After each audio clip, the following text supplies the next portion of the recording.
रामायण की एक चौपाई पर बहुत विवाद हुआ था कि ढोल गवार शूद्र पसुनारी ये सब ताड़न के अधिकारी।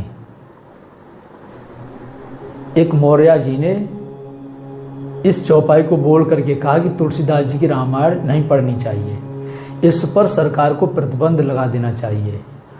मौर्य जी, तुम एक नेता हो, तुम मुनि ज्ञानी नहीं हो, और ना तुम ऐसे गुरु के वरदस्त के नीचे हो कि उनकी कृपा से तुम रामचरितमानस को समझ सको। हम बता चुके कि रामचरितमानस, मानस कहते हैं मन को, राम के वे चरित्र जो हमारे मन के अंतराल में विराजमान हैं। तो ढोल गवार शूद्र पशु नारी। एक पंजाब में एक औरत ने अपने पति से कहा, लेकिन पत्नी से पहले पति ने कहा कि सुनती हो? बोले क्या है जी? कि रामायण में क्या लिखा है? बोले क्या लिखा है? कि ढोल गवार शूद्र पशु नारी ये सब ताड़न के अधिकारी। तो उसकी पत्नी बोली, तो इसमें कौन बड़ी बात है, 4 जगह तुम हो और 1 जगह मैं हूं। कि ढोल गवार शूद्र और पशु और नारी, बोले 4 जगह तुम और 1 जगह मैं हूं। तो मौर्य जी आप 4 जगह हो, अब किस गिनती में हो अपना अर्थ लगा लेना। ताड़न माने होता है जानकारी, ताड़न माने होता है मर्मज्ञ, जिसको पूर्ण रूप से जानकारी है। जैसे ढोल, यदि ढोल ना बजाने वाली व्यक्ति को दे दिया जाए कहीं जहां ढोल बजाने की व्यवस्था हो, तो लोग उठ उठ के चले जाएंगे, और वही उसका जानकार हो और ढोल बजाने लगे तो वो समा बांध देता है। नहीं देखते तो तबला में कितनी ध्वनि निकालते हैं, ढोलक में भी कितनी ध्वनि निकालते हैं, क्योंकि वो उसका जानकार है। गवार, गवार मान होता है अनपढ़। यदि कोई उसका जानकार है, कैसे इसको रास्ते पर लाना, जैसे कालिदास दे, वाल्मीकि दे, ये सब गवारी थे ना, ने सत्पुरुषों का सानिध्य पाए तो महाविद्वान कवि और ब्रह्म ऋषि हो गए। जैसे वाल्मीकि जी ब्रह्म ऋषि हो गए, कालिदास महाविद्वान और कवि हो गए। शूद्र मान होता अल्पज्ञ। हम शूद्र श्रेणी में एकदम अल्पज्ञ हैं, ना समझ हैं। कि जन्म जायते शूद्र, हर मनुष्य जन्म से शूद्र है। और संस्कार दुज उच्चते, लेकिन संस्कार मिलने लगे, अच्छे भजन चिंतन करने लगे, तो जन्म जायते शूद्र है।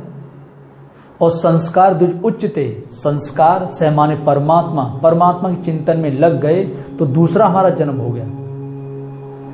और वेदाधाई विप्र है, वेद कहते हैं उस महापुरुष की अप्रसवाणी को, ना कि पुस्तक को, तो वो प्रकृति पर विजय प्राप्त कर लेगा, वही विप्र है। कि वेदाधाई विप्र, जैसे जैसे भगवान बता रहे हैं उनके अनुसार भजन चिंतन में लगो तो अब विप्र हो जाओगे। विप्र माने प्रकृति पर जिसने विजय प्राप्त कर ली, वो है महापुरुष की अप्रोसे वाणी। और ब्रह्म जानेति ब्राह्मणा, और जिसने ब्रह्म को जान लिया, ब्रह्म स्वरूप को प्राप्त कर लिया, वही ब्राह्मण है। तो इस साधना के 4 सोपान हैं, गीता में भगवान कृष्ण बताते हैं, शूद्र वैश्य क्षत्रिय और ब्राह्मण। पशु के जो न तरे भव सागर, नर समाज असपाय, सोकृत निंदक मंदमती, आत्मा हनगति जाए। एक दोहा और है, ज्ञानवंत अपसोप नर, पशुबिन पूछ विखान। वो वहां ज्ञानी होने पर भी, अब ज्ञानवंत अपसोप नर, कौन सा नर? पशु और पशुवत के समान है। कि रामचंद्र के भजन बिन जो चाहे पद निर्वाण। एक राम जी को छोड़ करके और निर्वाण गति को चाहता है, निर्वाण पद को चाहता है। और ज्ञानवंत अपसोप नर, पशुबिन पूछ विखान। वो महाज्ञानी होने पर भी ऐसा नर पशु के समान है। ये है पशु जो एक राम को नहीं मानते, एक राम को शरण को प्राप्त नहीं किए। और नारी माने स्त्री, कि हम स्त्री को कैसे काबू में लाएं, उसके प्रति कैसा व्यवहार करें। ये पति पत्नी के बीच का रिश्ता है। यही रामायण बताती है कि एक पति को पत्नी के प्रति क्या कर्तव्य है, एक पत्नी का एक पति के प्रति क्या कर्तव्य है। यही राम और सीता के जीवन से मिलता है।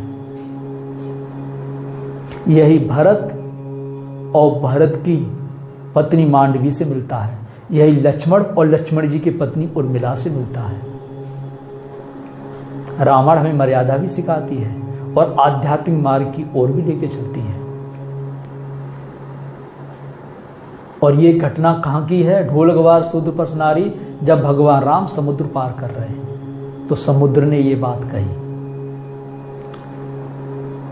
इसलिए रामायण की चौपाई को समझना है तो किसी तत्वदर्शी महापुरुष की शरण में जाइए, जो ज्ञानी हैं। ज्ञानी माने जो परम तत्व परमात्मा को प्राप्त कर लिया है, जो मुनि हैं जिन्होंने मन से इंद्रियों को मौन कर लिया है, जिन पर एक परम तत्व परमात्मा जिसके ऊपर कृपा हो गई है, वो बताएंगे रामायण, वो बताएंगे चौपाइयों का अर्थ। बहुत सी चौपाइयाँ हैं। ये बड़े बड़े विद्वान जो टीवी में घुस के बोल रहे हैं, मंच लगा करके जो उपदेश कर रहे हैं, एक चौपाई का अर्थ नहीं बता पाएंगे। कितना बड़ी यज्ञशाला थी जहाँ धनुष यज्ञ हो रहा था कि धूप सहस 10 एक 12 लगे उठावन टरे नटारा, कि 10,000 राजा उस धनुष को उठा रहे तो तिल भर हिला नहीं पाए। क्या है ये धनुष?